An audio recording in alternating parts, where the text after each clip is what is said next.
Student, कैसे हैं आप सब लोग। मैं यादवेंद्र सिंह यूपी 50 स्टडी अड्डा पे आपका स्वागत करता हूं। हम लोग इससे पहले डिविजिबिलिटी रूल पढ़े हैं।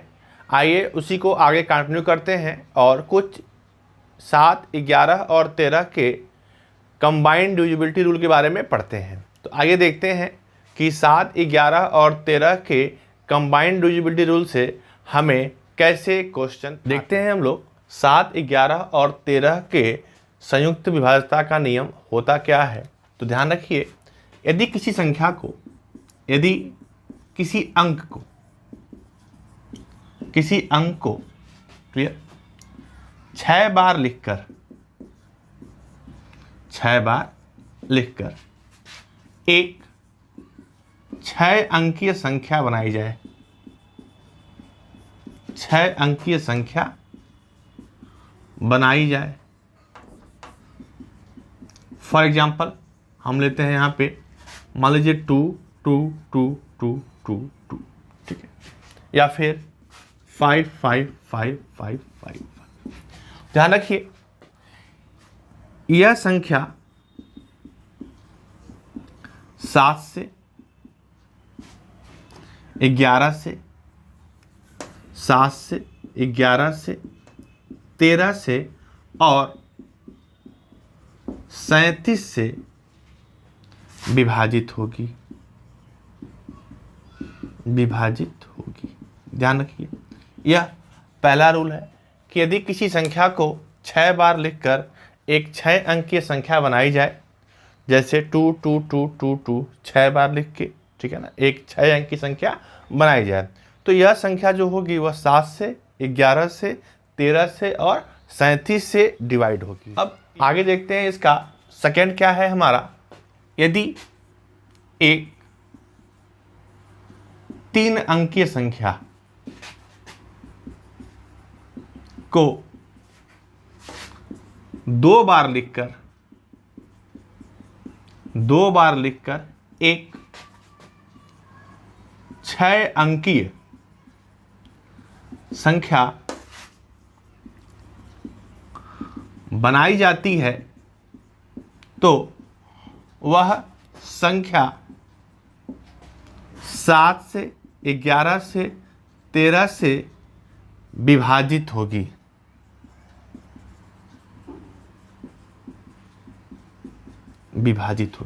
क्लियर?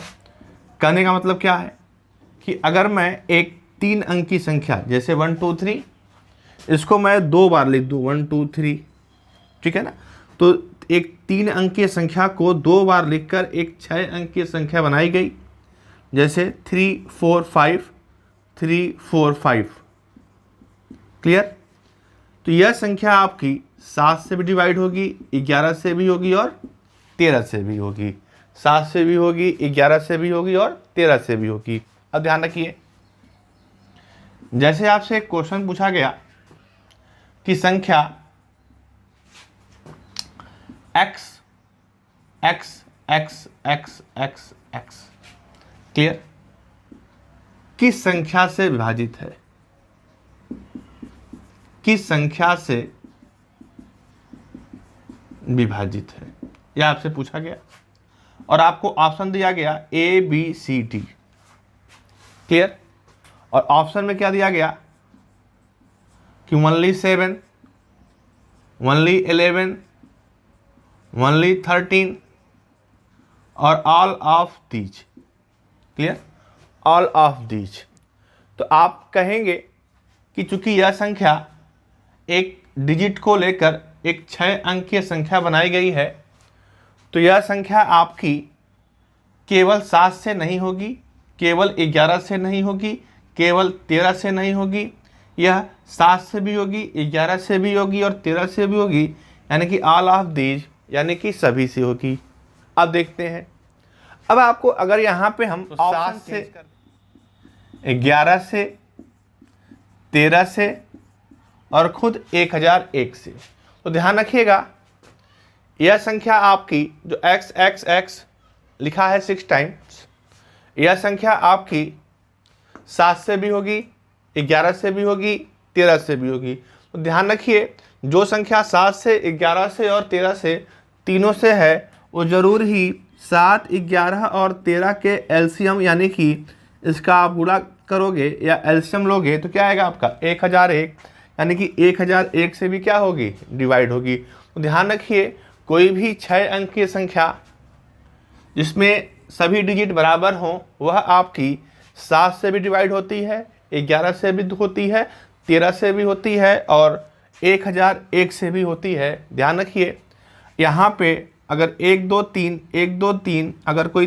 3 अंक की संख्या है और उसको हम 2 बार लिखकर एक 6 अंक की संख्या बना दें तो वो बंदा भी आपका 7 से, 11 से और 13 से डिवाइड होता है। यह 2 रूल अपने पास रखे रहिए।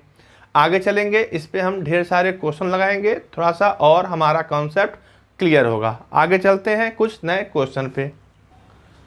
अब आइए देखते हैं फाइंड द रिमाइंडर। आपको 2 क्वेश्चन दिए गए हैं, आपको इसका रिमाइंडर निकालना है। आपको जो कंबाइंड डिविजिबिलिटी रूल पढ़ाया गया है उसी पर यह क्वेश्चन होंगे। देखते हैं कैसे यह होंगे। आपसे कहा गया है 6 6 6 6 6 6 6 और यह आपके 15 डिजिट तक है, 50 अंक तक है और इसको आप 13 से डिवाइड कीजिए। तो बताइए व्हाट इज द रिमाइंडर, शेषफल कितना आएगा। तो आपको पता होना चाहिए कि हम अगर किसी अंक को 6 बार लिखते हैं, किसी अंक को 6 बार लिखते हैं और उसको अगर हम 13 से डिवाइड करते हैं तो वह पूरी तरह से डिवाइड हो जाता है। तो यहाँ पे चूंकि यहाँ पे जो डिजिट है वह 50 तक डिजिट है तो हम इस 6 का पेयर कहाँ तक जा सकता है। तो ध्यान रखिए हम अगर यहाँ पे बात करें तो इस 6 का पेयर हमारा जो 6 का पेयर है जो कि 50 है तो 6 8 48 यानी कि 8 पेयर बनेगा। यानी कि मैं अगर इसको 48 डिजिट तक लिखूं तो यह हमारा कट जाएगा किससे, 13 से, क्योंकि हर 6 पेयर 13 से क्या है, डिविजिबल है। तो 48 तक यानी कुल 8 पेयर हमारा यहाँ पे कट जाएगा। ठीक है ना। चलिए तो जब 48 डिजिट तक तो हमारा कट जाएगा तो अब बचा कितना डिजिट, मात्र 2 डिजिट और 2 डिजिट आपका यही होगा 6 और 6। तो अब आएगा आपका 6 और 6 और इसको आप 13 से डिवाइड करोगे, क्लियर। तो 13 पचे 65 तो आपका जो रिमाइंडर आएगा वो आएगा आपका 1। तो इस क्वेश्चन का जो आंसर आ जाएगा आपका 1। कंबाइंड डिविजिबिलिटी रूल से यह सब क्वेश्चन हम आसानी से कर सकते हैं। आइए इस क्वेश्चन में देखते हैं क्या है। इसमें देख रहे हैं हम यहाँ पे कि 7 7 7 7 7 7 और 80 टर्म्स तक है। तो यहाँ भी नियम ये भी होता है कि आपका अगर कोई 6 अंक की संख्या है और सभी लोगों का रिपीटेशन हो रहा है, 6 मतलब सभी डिजिट क्या हैं, सेम है और 6 अंक की संख्या है तो वह बंदा 7 से होता है, 11 से, 13 से और खुद 37 से भी होता है। क्लियर। अब देखो तो अगर 37 से होगा तो हम इसका पेयर बनाएंगे 1 2 3 1 2 3 यानी कि कुल हम 6 का पेयर बनाएंगे और 6 का पेयर बनाएंगे और 80 के आसपास देखेंगे किसका पेयर बन रहा है। तो यहाँ पे देखेंगे कि 78 क्योंकि 6 से 78 तक कट जाएगा तो 78 तक पेयर बना लेंगे। यानी कि मैं कह सकता हूँ कि 7 7 7 का आपका 13 पेयर बनेगा क्योंकि 13 छक्के 78 मतलब 13 बार हम ले सकते हैं। अब 78 तक तो हमारा हो गया तो अब कितना बचा हमारे पास, मात्र 2 बचा। तो वही 2 आपका लिख लेंगे 7 और 7, क्लियर। और इसको आप 37 से भाग दे देंगे, क्लियर। तो 37 से भाग देंगे 77 को, आपका 37 से भाग देंगे यहाँ पे तो 37 दूनी 74, सही चल रहा है ना, 37 दूनी 74। तो यहाँ पे आ जाएगा 3, यहाँ पे कट जाएगा तो जो रिमाइंडर बचेगा आपका, जो रिमाइंडर बचेगा वो कितना बचेगा आपका, 3 बचेगा। क्लियर।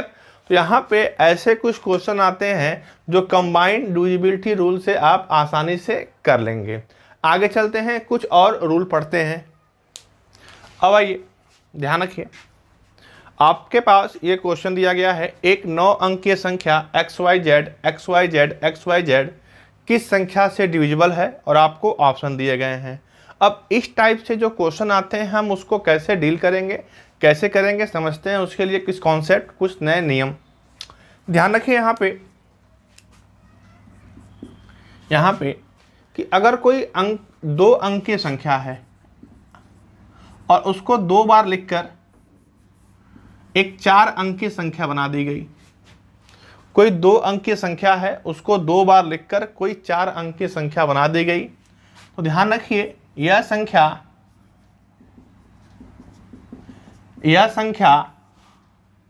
101 से डिविजिबल होगी, या 101 को कहते हैं हम लोग 3 अंकीय सबसे छोटी अभाज्य संख्या। ध्यान से, ठीक है ना, स्मॉलेस्ट प्राइम नंबर कहते हैं इसको ना, स्मॉलेस्ट प्राइम नंबर।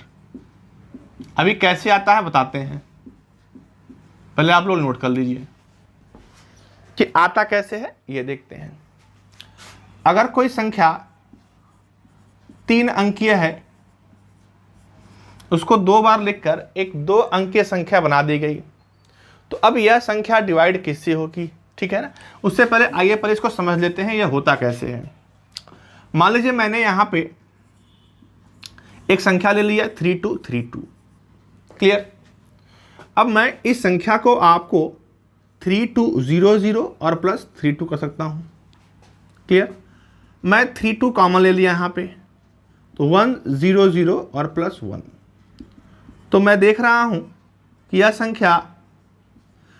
संख्या है वह 101 का फैक्टर है, यानी कि यह संख्या किससे डिवाइड होगी, 101 से डिवाइड होगी। इसी तरह मैं लिखूँ यहाँ पे XYZ, और यह आपको बताना है यह संख्या डिवाइड किससे होगी। तो मैं बस क्या करूँ, 1 2 3 1 2 3 एक एग्जाम्पल से समझूँ। तो इस बंदे को मैं 1 2 3 और 1 2 और 0 0 0 और प्लस 1 2 3 कर सकता हूँ।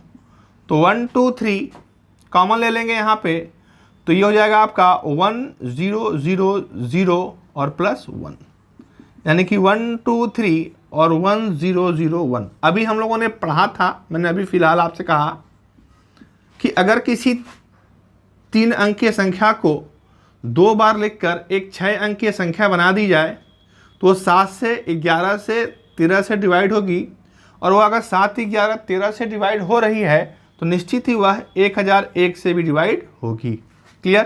तो XYZ जो होगी वह 1001 से डिवाइड होगी, XY जो होगी वह 101 से डिवाइड होगी।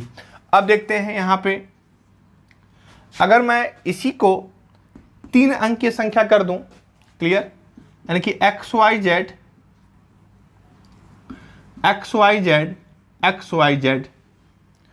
अब यह संख्या किससे डिवाइड होगी, तो एक एग्जाम्पल के थ्रू समझते हैं कि 1 2 3 1 2 3 1 2 3 कर दिया। अब मैंने इस 1 2 3 को, ध्यान रखिए, तोड़ा, और यहाँ पे 1 2 3 6 0 1 2 3 और 3 0 और 1 2 3 कर दिया। अब जैसे ही यहाँ पे 1 2 3 कॉमन ले लेंगे सभी में से, तो 1 के आगे 6 0, 1 के आगे 4 0 और 1 हो जाएगा। अब आप इसको चेक करेंगे, क्लियर, इसको करेंगे आप, तो 1 0 0 1 0 0 1 आएगा। यानी कि अगर कोई आपकी 9 अंक की संख्या है और उसमें 3 अंक से वह बने हैं, 3 समान अंक से बने हैं, तो वह संख्या हमेशा 1 0 0 1 1 0 0 1 से डिवाइड होगी। तो आपका क्वेश्चन भी यही था, तो इसका सही जवाब आ जाएगा आपका सी। अब आते हैं एक और, चौथा क्या है आपका, कि अगर वह 2 अंक की संख्या है और उसको हम 3 बार लिखकर एक 6 अंक की संख्या बना रहे हैं, तो अब यह किससे डिवाइड होगा, ध्यान रखिए। एक और देखते हैं, चौथा इसमें क्या है कि अगर कोई 2 अंक की संख्या को हम 3 बार लिखकर एक 6 अंक की संख्या बनाते हैं, तो वह बंदा किससे डिवाइड होगा। आप यहाँ समझो, 1 2 1 2 1 2 कर लो यहाँ पे, और 1 2 0 0 4 0 हो गया, सॉरी 1 2 0 0 और 1 2 कर लो, तो 1 2 कॉमन ले लो भाई यहाँ पे, तो 1 1 1 1 आ गया ना, 4 0 और प्लस 1 0 0 और प्लस 1, ठीक। तो 12 कॉमन लेंगे तो 10101 ये आ जाएगा, ठीक है ना। 100 आप इसको सही से कर लीजिए फिर से, हाँ ठीक, 2 0 है तो इसको आप जोड़ेंगे, अगर आपका यहाँ पे अगर इसको आप जोड़ोगे और यहाँ 1 तो 10101 ये आ रहा है, मतलब यह वाला बंदा 10101 से डिवाइड होगा। ये 4 चीज़ अपने पास आप रखे रहिए, काम आएगा। क्लियर, क्वेश्चन को आसानी से आप बना सकते हैं। तो इतनी चीज़ें आप नोट कर लीजिए। क्लियर ना। अब देखिए हम लोगों ने इतना जो पढ़ा है इसका क्या निकल के समरी आई है, उस पर हम लोग थोड़ा डिस्कस कर लेते हैं। अगर कोई संख्या xy है, 2 अंकीय संख्या है, 4 बार लिखे हैं, ठीक है ना, 2 अंकीय संख्या एक 4 अंकीय संख्या बनाए हैं 2 डिजिट को, तो वह संख्या आपकी 101 से या फिर 3 अंकीय सबसे छोटी अभाज्य संख्या स्मॉलेस्ट प्राइम नंबर से डिवाइड होगी। ठीक। दूसरा, अगर कोई 3 अंकीय संख्या को 2 बार लिख लिए और एक 6 अंकीय संख्या बना दिए, 6 डिजिट नंबर बना दिए, तो वह संख्या आपकी 1001 से डिवाइड होगी। क्लियर। इसी तरह अगर मैं एक 3 अंकीय संख्या बना दिया और उसको मैं कंबाइन करके 3 अंकीय संख्या को 3 बार लिख के एक 9 अंकीय संख्या बना दिया, तो वह संख्या आपकी 1001 से डिवाइड होगी। क्लियर, ध्यान रखिए। अब अगर किसी 2 अंकीय संख्या को 3 बार लिखकर एक आप 6 अंकीय संख्या बना दिए, तो वह संख्या हमेशा 10101 से डिवाइड होगी। यह 4 चीज़ें आपको अच्छे से समझनी है। क्लियर, 4 चीज़ें आपको अच्छे से समझनी है। आगे अब आते हैं हम लोग एक क्वेश्चन देखते हैं, आप इस क्वेश्चन को सॉल्व कर पा रहे हैं कि नहीं। क्वेश्चन कर रहा है एक 6 अंक की संख्या है 479XYZ, और ये जो संख्या है ना वो 7 से 11 से सॉरी यहाँ पे 13 होगा, ठीक है ना, 7, 11 और 13 से क्या है विभाजित है, ठीक है ना। तो y + z अपॉन x का मान पूछा है, आपको ऑप्शन दिया है। तो अब इस क्वेश्चन को अगर हमें सॉल्व करना है तो हमें कॉमन डिविजिबिलिटी रूल पता होनी चाहिए। क्या है रूल? वो कहता है कि भाई कोई संख्या 7, 11, 13 से डिवाइड होती है और अगर वह कोई 6 अंकीय संख्या हो, यानी कि 479XYZ। क्लियर। तो 7, 11, 13 तीनों से डिवाइड हो, उसके लिए ज़रूरी है कि यह 3-3 अंकों का पेयर हो, यानी कि 3-3 अंकों का पेयर हो और एक 6 अंकीय संख्या बनाए, तभी वह बंदा 7 से भी होगा, 11 से भी होगा और 13 से भी होगा। तो यह बंदा जो है वो 7 से, 11 से और 13 से डिवाइड होगा तभी होगा जब जो 479 है या XYZ भी आपका 479 हो जाए, 479 हो जाए। क्योंकि कोई 3 अंकीय संख्या को अगर हम 2 बार लिखकर एक 6 अंकीय संख्या बनाते हैं तो वह संख्या जो होगी वह 7 से, 11 से और 13 से क्या होगी डिविजिबल होगी। क्लियर। तो यहाँ से आप साफ साफ कह सकते हो कि x तो 4 होंगे, y तो 7 होंगे और z आपके 9 होंगे। क्लियर। अब आपसे पूछा है y + z upon x। Clear. तो आपसे पूछा है y + z अपॉन x, तो आप प्यार से इसको निकाल सकते हो। y का मान 7, z का मान 9 और x का मान 4, कोई टेंशन नहीं। तो 16/4 बिंदास पे काटिए और आपका प्यारा सा आंसर आएगा क्या 4। तो इस क्वेश्चन का सही जवाब 4। कॉमन डिविजिबिलिटी रूल पता रहेगी, यह सब क्वेश्चन चुटकियों में होंगे। आगे चलते हैं नेक्स्ट क्वेश्चन। अब आते हैं इस क्वेश्चन को देखते हैं, बहुत प्यारा सा क्वेश्चन है। यदि ABC एक 6 डिजिट नंबर है बराबर ABCD00E, यह आपका 00 है, इसको आप O में समझिएगा, यह डिजिट है 00, तो D00E है, तथा ABCDE एक पूर्णांक है, कोई इंटीजर है, तो D + E का वैल्यू निकालनी है, D + E का वैल्यू निकालनी है। तो ध्यान रखिए यहाँ पे आपको कुछ नहीं करना, आपको पता करना है कि कहीं आप ऐसी कोई चीज़ पढ़े हो कि नहीं। मतलब कोई 3 डिजिट नंबर को हम 2 बार लिखकर एक 6 डिजिट नंबर बनाए हों। ध्यान रखो ABC है, क्लियर ना। तो आपको मैं यहाँ पे एक एग्जांपल समझाता हूँ कि अगर 1 2 3 1 2 3 है, ध्यान रखना मैंने अभी आपको यहाँ भी कराया भी है इससे पहले कि 1 2 3 0 0 0 और यहाँ पे जाएगा आपका 1 2 3। जैसे ही आप 1 2 3 कॉमन लेंगे 1 0 0 1 आ जाएगा यहाँ पे। तो इसका फॉर्मेटिंग ऐसे हो सकती है, तो इसकी भी फॉर्मेटिंग कर सकते हैं हम कैसे, ABC क्लियर 1 0 0 1 1 0 0 1 कर सकते हैं। अब देखिए इसकी तुलना आप इस दिए गए क्वेश्चन से कर लीजिए। ABC ABC ABC ABC, यहाँ भी आपका ABC है, यहाँ भी आपका ABC है। तो जो D की वैल्यू है ना, D की वैल्यू वह आ जाएगी आपकी 1 और जो E की वैल्यू है वो भी आ जाएगी आपकी 1। तो आपसे सिंपल सा पूछा गया है बस क्या कि भाई तेरा D प्लस E की वैल्यू बताइए क्या होगी, तो आप कहेंगे 1 + 1 यानी कितनी आएगी आपकी 2 आ जाएगी। तो इस टाइप से आपको कॉमन डिविजिबिलिटी रूल पे क्वेश्चन बनते हैं। आप ढेर सारे क्वेश्चन किताबें उठाइए लगाइए, अब आपको कोई समस्या नहीं होगी। नेक्स्ट टाइम पे हम लोग नेक्स्ट टॉपिक को पढ़ेंगे। आज इतना ही, अधिक से अधिक क्वेश्चन को लगाइए, चैनल को सब्सक्राइब कराइए, क्लियर, जिससे अधिक से अधिक लोगों पर यह चीज़ें पहुंच सके, उनका वो फ़ायदा उठा सके। ठीक है, थैंक यू क्लास।